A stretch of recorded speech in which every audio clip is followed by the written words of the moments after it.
Welcome back to the channel. स्वागत है तुम सभी लोगों का लर्न ब्राइट यूट्यूब चैनल में। Welcome back, welcome back, welcome back. कैसे हो सारे के सारे? आई होप सारे बहुत अच्छे होंगे एंड बहुत अच्छे से तुम्हारे स्कूल्स, तुम्हारा सिलेबस चल रहा होगा, है ना। इफ़ तुमने हमारे साथ पढ़ना स्टार्ट किया है तो आपका वेलकम है जी, है ना। और सभी क्या चल रहा है अगर आपको नहीं पता हो तो आप प्लीज़ जा करके डिस्क्रिप्शन में आपको एक प्लेलिस्ट मिल जाएगी, उसकी जो फर्स्ट वीडियो है आप जाकर देख सकते हैं।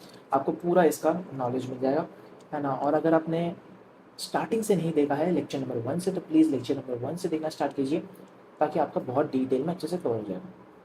शॉर्ट में बताऊँ तो एक विकास बैच है जिसके अंदर हम लोग डिटेल में आपके पूरे एसएसटी को, क्लास 10 के पूरे एसएसटी को बहुत ही डिटेल में कवर कर रहे हैं। हर एक चैप्टर को लेक्चर बाय लेक्चर कवर कर रहे हैं। अभी हम अपना पावर शेयरिंग चैप्टर खत्म कर चुके हैं, है ना। चैप्टर खत्म होने के बाद हम लोग उसके एनसीईआरटी के क्वेश्चंस भी करवाते हैं, वन शॉट रिविजन्स भी करवाते हैं। एंड देन हम लोग अपनी क्वेश्चन बैंक, जो यही है क्वेश्चन बैंक है, यही क्वेश्चन बैंक है, तो इस क्वेश्चन बैंक के अंदर से हम आपको बहुत सारे क्वेश्चन सॉल्व करवाते हैं। इस क्वेश्चन बैंक के अंदर बहुत सारे क्वेश्चन तुम्हारे लिए दिए हुए हैं उस चैप्टर के, जिसके अंदर प्रीवियस ईयर क्वेश्चन हैं, तुम्हारे सेंट्रल क्वेश्चन हैं। हम उसको तुम्हें प्रैक्टिस करवाते हैं। अच्छे खासे क्वेश्चन की वैरायटी तुम्हारे यहाँ पे क्लियर हो जाएगी कि किस तरह से क्वेश्चन सीबीएसई तुम्हारे लिए एग्जाम में पूछता है। ऑल्सो तुम्हारा पूरा का पूरा चैप्टर का एक बार रिवीजन भी हो जाएगा, बिकॉज मैं पूरा जब तो तुम्हें पूरा करवाऊंगा ना क्वेश्चन बैंक, ये एक लेक्चर में तो हो नहीं पाएगा, ठीक है। हम हर दिन लेक्चर लेते हैं डेली शाम को 5 बजे। कितने बजे? 5 बजे तुम्हारा लेक्चर अपलोड होता है। सिर्फ 40 मिनट्स का लेक्चर होता है, तुम्हें वो देखना होता है बस, दैट्स इट, है ना। और बस तुम्हें वापस से रिवीजन करना पड़ता है 10 से 15 मिनट। 1 घंटा तुम्हें सिर्फ अपना एसएसटी को देना है।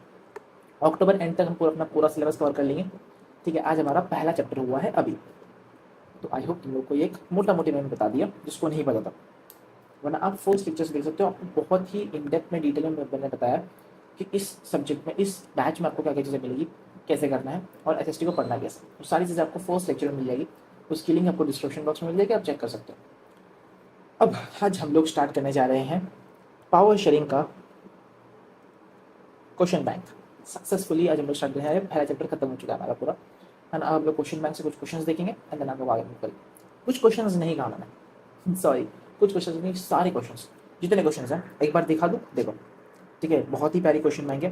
तुमको ये डिस्क्रिप्शन बॉक्स में जाओगे, टेलीग्राम की लिंक मिल जाएगी, टेलीग्राम चैनल में तुमको ये क्वेश्चन बैंक मिल जाएगी।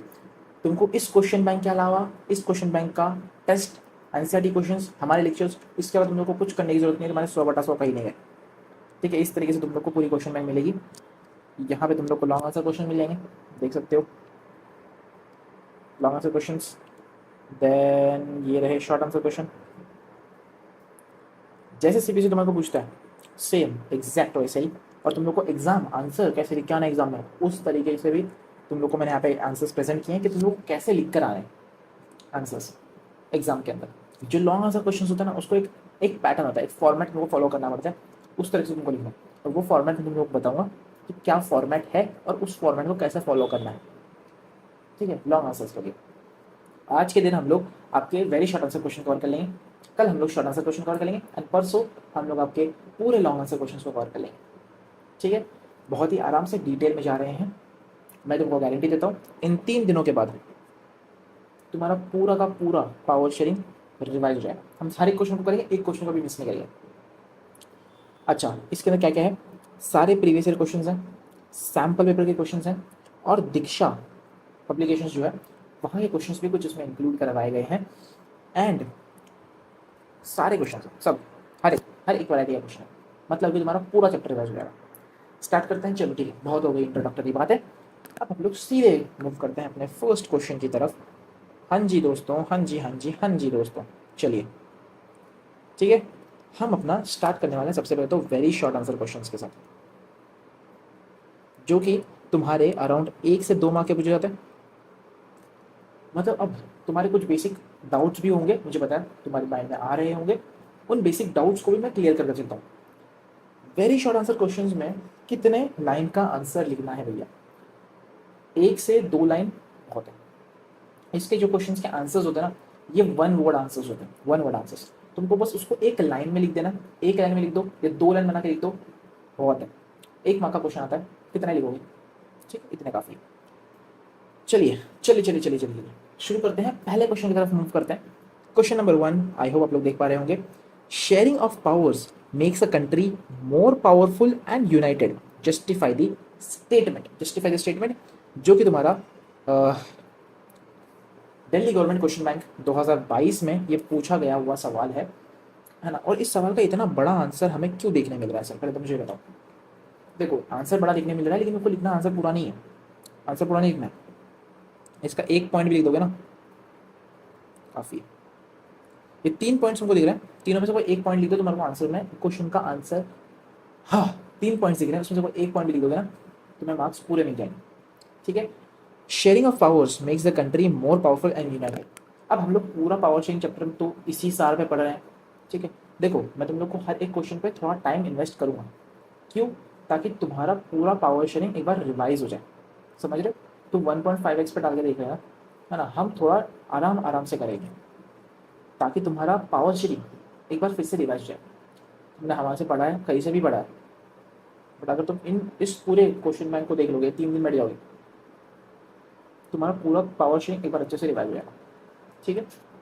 देख पावर शेयरिंग क्यों ज़रूरी है, बेसिकली क्वेश्चन क्या कहता है ना, क्वेश्चन को हमेशा समझने की कोशिश करना, क्योंकि एग्जाम में ना डायरेक्ट क्वेश्चन आए इसकी प्रोबेबिलिटी थोड़ी कम होती है। सीबीएसई अपने लेवल को बढ़ा रहा है, तो सीबीएसई तुम्हें डायरेक्ट नहीं पूछेगा कि पावर शेयरिंग क्यों ज़रूरी है भैया बताओ, है ना। पावर शेयरिंग के कितने टाइप्स होते हैं बताओ, है ना। कौन से वो 2 रीजंस होते हैं जो पावर शेयरिंग के लिए ज़रूरी हैं बताओ। ऐसे नहीं आएगा, ऐसे इजी और डायरेक्ट क्वेश्चन सीबीएसई कभी नहीं पूछेगा, थोड़ा सा घुमाएगा, और यहाँ पे भी वो घुमा ही रहा है। जिसको नहीं समझ में आएगा उसके लिए बता दो। Sharing of power, sharing of powers makes country more powerful and United. ये कह रहा है कि पावर शेयर करने से ना कंट्री में भाईचारा बढ़ता है, यूनिटी बढ़ती है। जस्टिफाइड स्टेटमेंट मतलब कि पावर शेयरिंग क्यों ज़रूरी है, ये कहना चाह रहा है। क्यों ज़रूरी है, क्यों ज़रूरी है, इसका तुम लोग को सिर्फ एक पॉइंट आंसर लिखना है। मैं तुम लोग को यहाँ पे 3 पॉइंट्स दे दिए, इसमें तुम लोग को कोई एक पॉइंट मजे का लगता है लिख दो, क्योंकि 1 मार्क का क्वेश्चन है। It ensures that each community in the country has a equal power and opportunities for the growth and development. अब जैसे क्वेश्चन हमने समझा कि क्वेश्चन हमसे कह रहा है कि पावर शेयरिंग क्यों ज़रूरी है, हमें बताओ कि पावर शेयरिंग क्यों इंपॉर्टेंट है या क्यों ज़रूरी है भाईचारा बनाने के लिए। तो इसका आंसर बेसिक इतना ही होगा कि अगर पावर शेयरिंग है ना, तो उससे जितने कम्युनिटीज़, जितने सोशल ग्रुप्स एक कंट्री में रह रहे हैं, उनको इक्वल अपॉर्चुनिटीज़ मिलेगी, उनको इक्वल पावर मिलेगी, और पावर जो है वो इक्वली शेयर होगी। ठीक है। और हर एक कम्युनिटी को अच्छे से अपॉर्चुनिटीज़, उनको रिस्पेक्ट मिलेगी, है ना। उनको जॉब अपॉर्चुनिटीज़ होती है, या उनको कोई भी गवर्नमेंट की तरफ से कोई फ्री वीज या अपॉर्चुनिटीज़ दी जाती है, जैसे लाडली बहन आया था महाराष्ट्र में, उस तरीके से। तो वो हर एक को मिलता है, ऐसा नहीं कि सिर्फ एक पर्टिकुलर ग्रुप को मिलेगा या पर्टिकुलर सोशल ग्रुप को मिलता है बेनिफिट, नहीं, सबको मिलेगा। क्यों, क्योंकि पावर शेयरिंग है, और इस वजह से पावर शेयरिंग ज़रूरी है। समझ में आया, यही पॉइंट है। तो मैं तुम्हें कहूँगा कि भाई साहब ये पहला पॉइंट है, बस इतना ही कर लो, ये दोनों पॉइंट को इग्नोर मारो। चलिए अगले क्वेश्चन में चलते हैं। अगले क्वेश्चन से तुम लोग को सारी चीज़ें क्लियर होंगी कि 1-1 मार्क का आंसर तुम लोग को एक लाइन में ही लिखना होता है। ये रहा तुम्हारा सामने क्वेश्चन नंबर 2, जो कि सीबीएसई 2015 में पूछा गया था। अब जरूरी है कि सिर्फ सीबीएसई 2015 में पूछा गया था, इसी क्वेश्चन को थोड़ा सा तोड़ मड़ोड़ करके, ठीक है, टॉपिक सेम है, टॉपिक सेम है, सेम टॉपिक से क्वेश्चन पूछा गया है, लेकिन थोड़ा सा तोड़ मड़ोड़ करके अगले साल पूछा गया था। ठीक है। तो मैंने उन सभी का सार रख करके एक ही क्वेश्चन को बना दिया है और उसे डाल दिया सीबीएसई 2015 में। समझ में आया, मतलब ऐसा नहीं है कि इस टॉपिक से सिर्फ एक ही साल क्वेश्चन आया हुआ है, और भी साल क्वेश्चन आया हुआ है, बहुत सालों से एग्जाम कंडक्ट हो रही है यार, समझ रहे हो। Which factor is responsible for increasing the feeling of alienation among the Sri Lankan Tamils. अब जो तमिल से श्रीलंका में, उनको घुटन क्यों फील होने लगी, ठीक है, उनको सबसे ज़्यादा घुटन क्यों फील होने लगी, किस रीज़न से, क्या ऐसा किया सिन्हालाज ने जिनसे श्रीलंकन तमिल को सबसे ज़्यादा घुटन होने लगी। तो उन्होंने क्या करा, उन्होंने सिन्हालाज ने एक कंसेप्ट अपनाया श्रीलंका में, जो कि था मेजोरिटिज्म। मेजोरिटिज्म measures undertaken by the democratic elected governments alienated the Sri Lankan Tamils। तुम यहाँ पे वो पॉइंट नहीं बोलोगे कि सिन्हालाज को ऑफिशियल लैंग्वेज बना दिया गया, है ना, और बुद्धिज़्म को बढ़ावा दिया गया, जो तमिल्स के लिए जॉब अपॉर्चुनिटीज़ थी या फिर फैसिलिटीज़ थी या यूनिवर्सिटी एडमिशन्स थे, वो सब कुछ कम करवाए गए, नहीं। 1 वर्ड का आंसर है मैं स्मार्टली खेल के लिखना। बहुत सारे बच्चे ना इसमें वही वाले पॉइंट लिख देंगे, वैसा नहीं करना। वो पॉइंट है, बिल्कुल वो पॉइंट है, लेकिन क्वेश्चन हमसे कहता है कि which is the increase in the feeling of alienation, मतलब सबसे ज्यादा घुटन कब फील होने लगी तमिल्स को। ये तीन जब पॉइंट्स हुए, जब तीन काम हुए, कौन से तीन काम? सिन्हालास को ऑफिशियल लैंग्वेज डिक्लेयर करना, बुद्धिज्म को बढ़ावा देना, एंड जो अपॉर्चुनिटीज है, जॉब अपॉर्चुनिटीज है, ये यूनिवर्सिटी एडमिशन है, वहां पे सिन्हालास को ज्यादा प्रेफरेंस देना और तमिल्स को पीछे रखना। यहाँ पे एलिनेशन, यहाँ पे जो घुटन वाली फीलिंग है वो तमिल्स को आने लग गई थी। लेकिन ये सारे पॉइंट्स कौन से टॉपिक के अंदर, कौन से कंसेप्ट के अंदर आते हैं? मेजोरिटियन। कौन से कंसेप्ट के अंदर आते हैं? उस कंसेप्ट को हम लोग कहते हैं मेजोरिटियन कंसेप्ट। बिकॉज मेजोरिटिज्म हुआ श्रीलंका में। मेजोरिटिज्म मतलब क्या? कि पार्शलिटी, एक जो सबसे अहम हिस्सा था सिंहालास, उनको पूरी की पूरी मेजोरिटी दी गई। ठीक है, मतलब कि जो मेजोरिटी कम्युनिटी है वो अपना राज चला रही है, जिसे हम लोग कहते हैं मेजोरिटिज्म। समझ में आया? ओके, ठीक है ठीक है ठीक है। तो तुम लोग को कंसेप्ट बहुत अच्छे से कवर करवाते चल रहा हूँ ताकि कोई दिक्कत ना आए तुम लोगों को। Which type of an power does the community government of Belgium's enjoy? 2015 का सवाल है, फटाफट सोचो। आंसर दिखना नहीं है, पहले दारो आंसर जब तुमको दिख रहा है, बट कोशिश करो आंसर ना देखो एंड क्वेश्चन को इसी तरह से समझने की कोशिश करो। देखो, which types of power does the community government of Belgium enjoy? Community government के पास क्या पावर थी? हमेशा ना क्वेश्चन को पढ़ने के बाद ना, अगर तुमने एनसीईआरटी अच्छे से पढ़ के गई है और देन तुमने एग्जाम में क्वेश्चन को पढ़ के उस क्वेश्चन के पीछे का सार समझ लिया, तुम आराम से आंसर लिख दोगे। ठीक है ना? मैक्सिमम बच्चे एनसीईआरटी अच्छे से करके जाते हैं लेकिन क्वेश्चंस देखते ही नहीं है।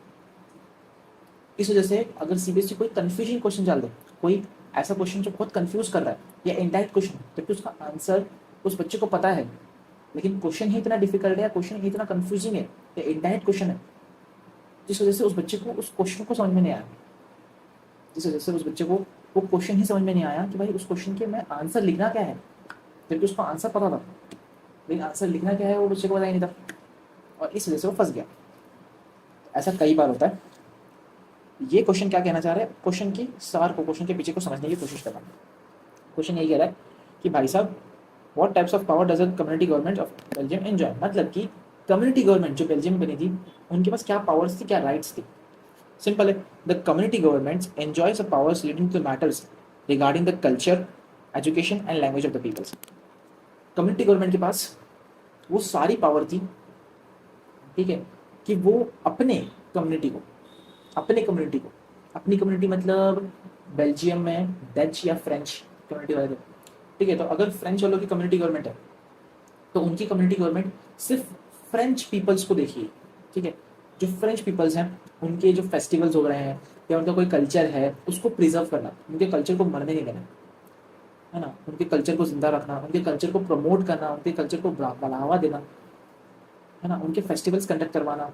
अगर फ्रेंच से कुछ गलत हो रहा है तो उनके लिए उनकी आवाज़ बन के उठना, ये काम कम्युनिटी गवर्नमेंट करा। समझ में आया? तो वो enjoys the powers related to the matters regarding culture, cultural matters के रिलेटेड, एजुकेशन के रिलेटेड या फिर लैंग्वेज ऑफ द पीपल्स, उसके रिलेटेड इन लोगों के पास पावर थी। किसके पास? कम्युनिटी गवर्नमेंट के पास। अब ये पॉइंट आया, इसके बारे में हमने एनसीईआरटी में पढ़ा ही नहीं है, लेकिन ये पॉइंट आया, क्या है? What is the homogeneous society? Homogeneous society कौन सी होती है?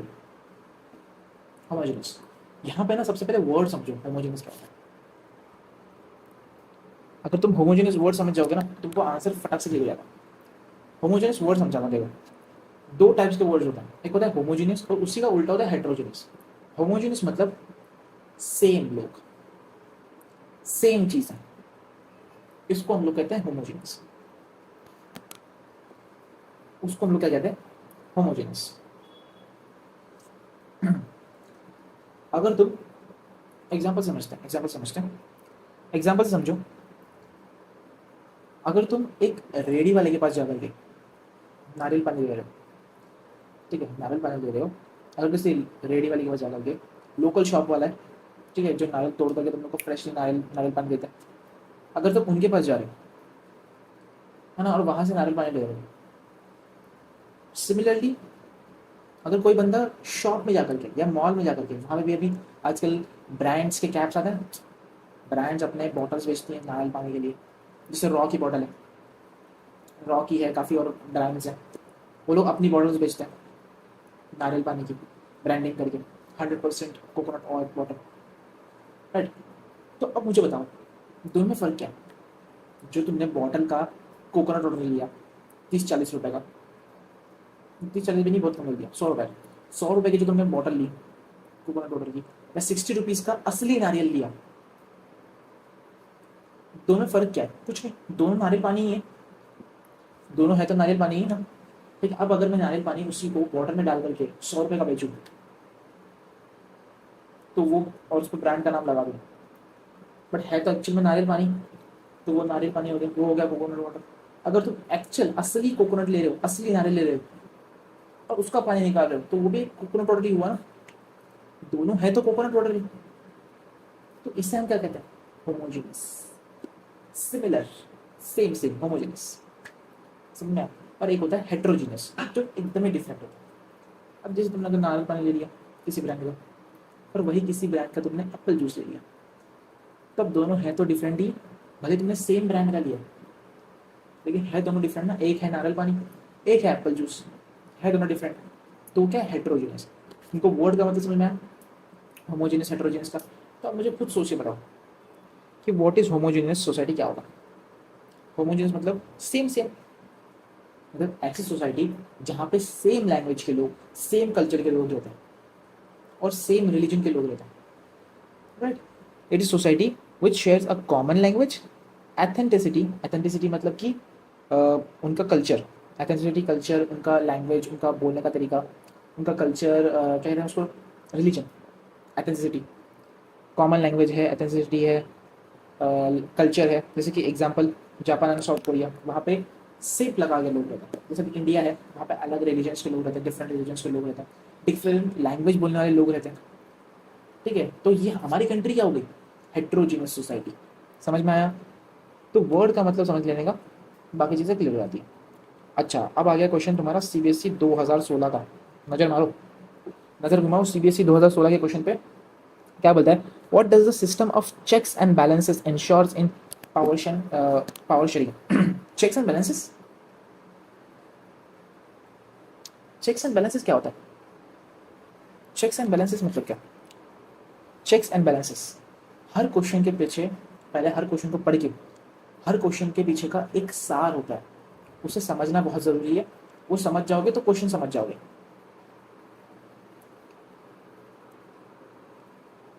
क्वेश्चन ने कहा चेक्स एंड बैलेंसेस, पहले इसका मतलब समझते हैं, देन आंसर आराम से निकल जाएगा। What does the system of checks and balances ensures in the power sharing? अगर वो चेक बोल रहा है, चेक मतलब चेक करना, देखना, इंश्योर करना क्या चीज़ें सही चल रही है ना, उस चीज़ को चेक कर लेना। अगर तुम अपना खुद का एक क्वेश्चन सॉल्व करो, ऐसे तुम क्वेश्चन सॉल्व करो, तुमने आंसर लिखा, मैथ्स का क्वेश्चन सॉल्व करो, उसको तुमने आंसर लिख दिया अपने नोटबुक में, फिर तुम जाके अपने एनसीईआरटी से चेक करते हो ना, क्या करते हो? एनसीईआरटी से चेक करते हो कि क्या मेरा आंसर सही है, क्या करते हो? चेक, उसे हम लोग कहते हैं check, obviously. And balance, balance मतलब क्या है कि हर जगह पे बैलेंस बनाए रखना, ठीक है। लाइक सपोज तुम्हें बैलेंस बनाए रखना पड़ेगा, अपनी डेली लाइफ में भी तुम लोग को बैलेंस बनाए रखना पड़ता है। तुम्हें पढ़ाई भी उतनी ही करनी है जितना तुम खेल कूद कर रहे हो, और जितना तुम खेल कूद कर रहे हो तुम्हें उतनी पढ़ाई भी करनी होती है। अब इसमें खेल कूद ज़्यादा हो गई और पढ़ाई कम हो गई तो प्रॉब्लम है, पढ़ाई ज़्यादा हो गई खेल कूद कम हो गया तो भी प्रॉब्लम है। दोनों का बैलेंस रखना पड़ता है, वही होता है चेक्स एंड बैलेंसेस। तो पावर शेयरिंग में चेक्स एंड बैलेंसेस क्यों जरूरी है? Checks and balances power sharing में क्या इंश्योर करता है? ऑब्वियसली यही चीज़ इंश्योर करेंगे ना कि जो सोशल ग्रुप्स, जो सोशल डाइवर्सिटीज़ के बीच में जो पावर शेयर हो रही है वो इक्वली शेयर हो, प्रॉपरली शेयर हो, ठीक है, कोई गिरावट ना आए, है ना। जो सोशल ग्रुप्स के बीच में पावर शेयर हो रही है वो दोनों सोशल ग्रुप्स को इक्वल पावर मिल रहा है, किसी एक ग्रुप को ज़्यादा पावर, है ना, किसी एक ग्रुप को ज़्यादा फेवर, मेजोरिटी ना, कुछ नहीं। It has then no organ of a government can access unlimited power, each organ checks the others which balances power among them. तो मैंने सही कहा, वही तो काम लोग है कि जितनी गवर्नमेंट्स हैं, हर गवर्नमेंट के पास इक्वल पावर, इक्वल राइट होना चाहिए, ठीक है, इक्वल पावर, इक्वल राइट होना चाहिए। किसी भी गवर्नमेंट के पास, सेंट्रल गवर्नमेंट के पास पूरी पावर सेंट्रल गवर्नमेंट के पास नहीं होती, तो अनलिमिटेड पावर नहीं होनी चाहिए। हर level of government, central, state, local, तीनों के पास इक्वल पावर होनी चाहिए, इक्वल राइट्स होने चाहिए। कुछ स्पेशल राइट्स होते हैं वो हमें नहीं पढ़ना, बट इक्वल राइट्स होने चाहिए, ठीक है। और हर एक गवर्नमेंट, दूसरी गवर्नमेंट जैसे सेंट्रल गवर्नमेंट है, वो स्टेट गवर्नमेंट पे नजर रखती है कि भाई साहब कहीं स्टेट गवर्नमेंट अपनी पावर से आगे बढ़ के तो कुछ काम नहीं कर रही, और स्टेट गवर्नमेंट सेंट्रल गवर्नमेंट पे नजर रखती है। इस तरीके से काम चलता है, ठीक है जी। अगले क्वेश्चन पे मूव करते हैं, एक सेकंड में आया।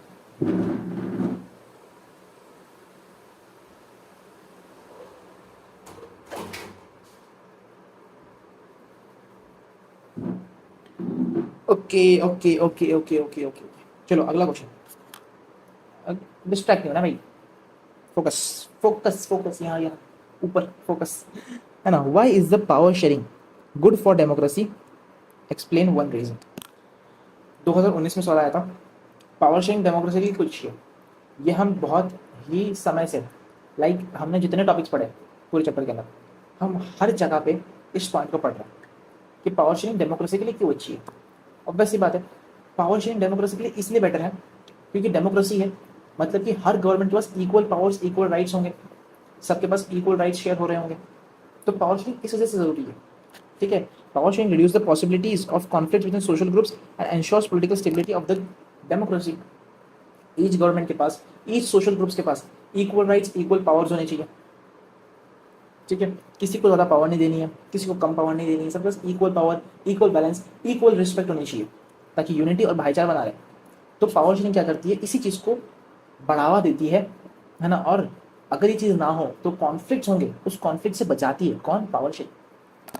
मतलब अगर पावर शेयरिंग ही नहीं होगी तो कॉन्फ्लिक्ट्स होंगे, है ना। पावर शेयरिंग नहीं होगी तो सोशल ग्रुप्स के में पावर शेयर नहीं होगी। जैसे सिन्हाला का काम हुआ था, जैसे श्रीलंका का काम हुआ था, है ना, उस तरह से हो जाएगा। तो अगर हम लोग को श्रीलंका का नहीं अपना करके, श्रीलंका की तरह ना बन के हमको बेल्जियम की तरह बनना है, तो उसके लिए हम लोग को पावर शेयरिंग अपनानी पड़ेगी। पावर शेयरिंग होगी मतलब जो कॉन्फ्लिक्ट्स हुए थे श्रीलंका में, उस तरह से कॉन्फ्लिक्ट्स नहीं होते, ठीक है। और सोशल ग्रुप्स के बीच में इक्वल पावर शेयर होती रहेगी। Possibilities of conflicts reduces the possibilities of the conflicts between social groups and ensures the political stability of the democracy. बात समझ में आई? चलो आगे बढ़ते हैं। अगला क्वेश्चन है क्वेश्चन नंबर 7। क्वेश्चन नंबर 7 पे आ गए, थाला के क्वेश्चन पे आ गए। क्वेश्चन नंबर 7 थाला का क्वेश्चन पे आ गया। 2019 एंड 11 में क्वेश्चन पूछा गया है, 2 बार क्वेश्चन पूछा गया है। क्या इस बार पूछा जाएगा? Never knows. How is community government elected in the Belgium? हम सब जानते हैं कि बेल्जियम में कम्युनिटी गवर्नमेंट बनी थी, हम अभी अभी पढ़ के आए हैं इस बारे में, हाँ। लेकिन ये बनी कैसे, बनी कैसे, बनती कैसे? देखो, हमने कम्युनिटी गवर्नमेंट में भी ये बात पढ़ ली, तो क्या हमने कम्युनिटी गवर्नमेंट वाले पॉइंट में जो मैंने तुम लोग को अभी पढ़ाया, जस्ट 5 to 10 मिनट्स पहले तुम लोग को मैंने क्या समझाया कि जब कम्युनिटी गवर्नमेंट बनती है, हाँ, तो वो क्या इंश्योर करती है कि हमारा जो ग्रुप है, जो कम्युनिटी से वो बिलोंग करती है, जो कम्युनिटी की कम्युनिटी गवर्नमेंट है, जो कम्युनिटी की वो कम्युनिटी गवर्नमेंट है, हाँ। अगर फ्रेंच और डच है, तो अगर डच वालों की कम्युनिटी गवर्नमेंट है, तो वो ये इंश्योर करेगी कि डच पीपल्स के साथ कुछ अन्याय ना हो, है ना। उनके लैंग्वेज को प्रोटेक्ट करेगी, उनके सोशल ग्रुप्स को, उनके कल्चर को बढ़ावा देगी। ये काम होता है कम्युनिटी गवर्नमेंट का, ठीक है। ये हमने पॉइंट पढ़ा। तो अब इस कम्युनिटी गवर्नमेंट को इलेक्ट कौन करता है?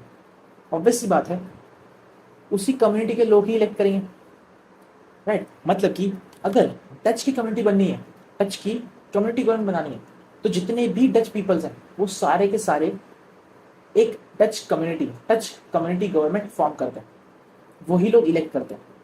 The community government in Belgium is elected by the people belonging to the one language community, like Dutch, French, German, regardless of where they live in the country. मतलब कि पूरी की पूरी country, जैसे एरिया वाइज नहीं होती है, जैसे पंचायत होते हैं, एरिया वाइज ऐसे नहीं होती, पूरी कंट्री में जितने भी डच बोलने वाले लोग हैं, जितने भी डच स्पीकिंग पीपल्स हैं, या पूरी कंट्री के अंदर जितने भी फ्रेंच स्पीकिंग पीपल्स हैं, वो सारे के सारे मिलते हैं, वोट करते हैं, है ना, और अपनी खुद की एक कम्युनिटी गवर्नमेंट फॉर्म करते हैं, ठीक है। कम्युनिटी गवर्नमेंट फॉर्म करते हैं। लाइक सपोज मैं तुम लोग को एक एग्जाम्पल देता हूँ, अपनी कंट्री का एग्जाम्पल देता हूँ, तो तुम लोग को थोड़ा और बेटर समझ में आए। हम पकड़ते हैं पंजाबी पीपल्स को, पंजाबी बोलने वाले लोगों को, एंड मराठी पीपल्स को। अब लेट्स सपोज इंडिया में कम्युनिटी गवर्नमेंट वाला सिस्टम चलता है ना।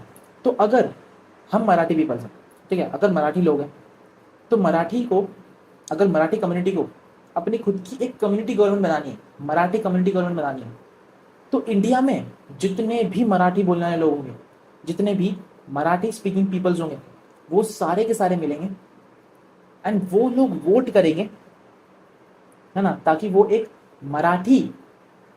मराठा कम्युनिटी गवर्नमेंट फॉर्म कर सके।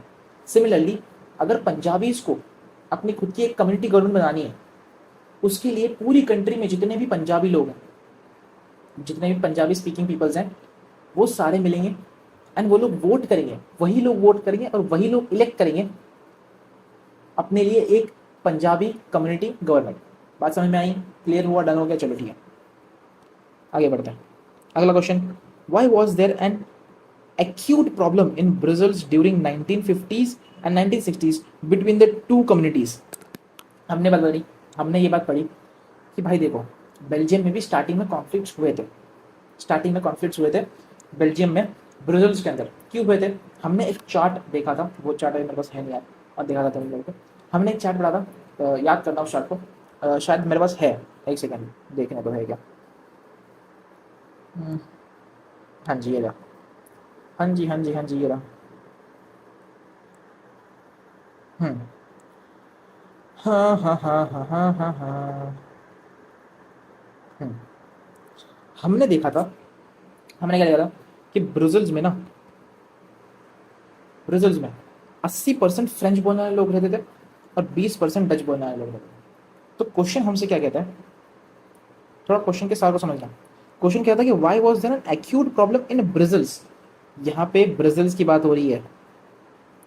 बच्चे अगर इस पॉइंट को नहीं समझोगे, अगर बच्चे इस ब्रुसेल्स नाम को समझेंगे नहीं, अगर वो बेल्जियम समझ लेंगे तो आंसर कुछ और लिख के आएगा।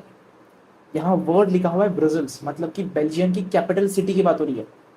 बेल्जियम की कैपिटल सिटी ब्रुसेल्स के अंदर 1950s में और 1960s में दो कम्युनिटीज के बीच में जो प्रॉब्लम्स क्रिएट हो रही थी, वो क्यों क्रिएट हो रही थी, उसके पीछे का रीजन क्या था। ठीक है, जो एक्यूट प्रॉब्लम्स क्रिएट हो रही थी 1950s एंड 1960s में दो कम्युनिटीज के बीच में, Belgium and Dutch speaking peoples के बीच में जो प्रॉब्लम्स क्रिएट हो रही थी, वो क्यों हो रही थी। Why was there an acute problem in Brussels. Belgium की बात नहीं करी जा रही है, यहाँ पे ब्रुसेल्स की बात करी जा रही है। बहुत ही माइंडली याद देना, आंसर देना। वो इस वजह से हुआ था बिकॉज फ्रेंच स्पीकिंग पीपल्स वहाँ पे ज़्यादा थे, है ना। वो लोग डच के ऊपर दबदबा क्रिएट कर रहे थे, डच स्पीकिंग पीपल्स के ऊपर वो लोग दबाव क्रिएट कर रहे थे। कौन? फ्रेंच बोलने वाले। ठीक है, पूरी कंट्री के अंदर। ठीक है,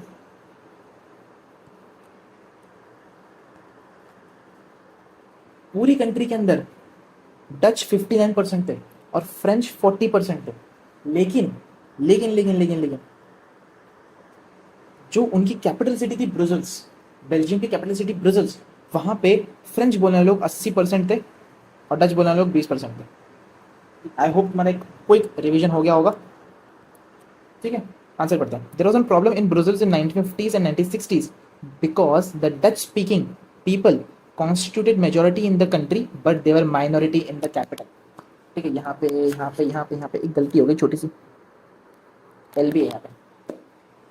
ठीक है, तो मैंने वही तुमको कहा समझाया कि पूरी कंट्री के अंदर, तो बेल्जियम के अंदर डच बोलने वाले लोग बहुत ज़्यादा थे और फ्रेंच कम थे, लेकिन ब्रुसेल्स के अंदर डच बोलने वाले लोग बहुत कम थे और फ्रेंच बोलने वाले लोग 80% थे। इस वजह से वहाँ पे कॉन्फ्लिक्ट्स क्रिएट हो रहे थे दो कम्युनिटीज़ के बीच में, और फ्रेंच बोलने वाले लोग डच के ऊपर दबदबा क्रिएट कर रहे थे। बात समझ में आई? चलो जी आगे बढ़ते हैं। How and when was Sinhala recognised as an official language in Sri Lanka. हमने ये पॉइंट पढ़ा कि भाई तीन चीज़ें करी गई थी, तीन चीज़ें सिन्हाला गवर्नमेंट ने करी। हमने तुम लोग को ये पॉइंट अभी मैं तुम लोग को जस्ट अभी तुम लोग को मैं रिवाइज करवाया, बट कोई बात नहीं, तुम लोग को अभी मैंने ये पॉइंट रिवाइज तो करवाया, बट एक और बात बता देता हूँ कि सिन्हाला को ऑफिशियल लैंग्वेज कब डिक्लेयर किया गया था। याद करो बॉयज, याद करो 1948 के करीब आसपास। ठीक है, 1948 के आसपास। रिवाइज करते हैं, आ जाओ रिवाइज कर लेते हैं, हर चीज़ को रिवाइज करके चलेंगे। आ जाओ, ये देखो 1948 में श्रीलंका को एज एन इंडिपेंडेंट कंट्री मान लिया गया था। इंडिपेंडेंस मिली थी श्रीलंका को 1948 में, इंडिपेंडेंस मिली थी। और उसके बाद 1956 के अंदर, याद रखना 1956 के अंदर सिन्हाला को as an official language declare किया गया था। सिन्हाला को as an official language declare किया गया था। याद आया? याद आया? तो Sinhala was recognised as an official language in Sri Lanka in 1956 through an act. Clear हुई चीज़ें? मैं तुम लोग को रेफरेंस देके समझा रहा हूँ एनसीईआरटी का, ताकि तुम लोग को याद आए अगर तुम भूल गए हो तो। ठीक है, अगला क्वेश्चन, क्वेश्चन नंबर 10। कितने क्वेश्चन है भैया, जल्दी बताओ। देखो क्वेश्चंस तो लगभग तुम्हारे यहाँ पे खत्म हो चुके हैं। 14 क्वेश्चन यार, फटाफट जाएंगे, चलो। Why was there a need to give space to diverse social groups in administration of democratic country? Give one reason. Question समझे? समझाता हूँ। क्वेश्चन को तोड़ो और समझो। Why was there a need to give space to diverse social groups in administration of a democratic country? एक democratic country के अंदर, एक डेमोक्रेटिक कंट्री के अंदर डिफरेंट सोशल ग्रुप्स को, डिफरेंट डाइवर्स सोशल ग्रुप्स को, मतलब कि डाइवर्स सोशल ग्रुप्स को एक अपना हिस्सा, एक अपना अधिकार, एक अपना एडमिनिस्ट्रेशन क्यों देना था? पढ़ो। It is necessary to give space to diverse administrations to avoid the majoritism. हाँ, ये पॉइंट बस, पूरा आंसर इसके ऊपर ही है। ये वाला accumulation of power in the hands of a particular social groups would lead to social conflicts. Accumulation of power leads to social conflicts. ठीक, समझाओ? समझाता हूँ, सब को समझाता हूँ। अब पहले क्वेश्चन पढ़ो और फिर से एक बार क्वेश्चन को समझने की कोशिश करो। क्वेश्चन क्या रहा है? क्वेश्चन कह रहा है why there was a need to give space to diverse social groups in administration of the democratic country. एक डेमोक्रेटिक कंट्री के अंदर डिफरेंट सोशल ग्रुप्स हैं, उनको अपना अधिकार क्यों देना है? उनके बीच में पावर को क्यों शेयर करना है? कहने का मतलब यह है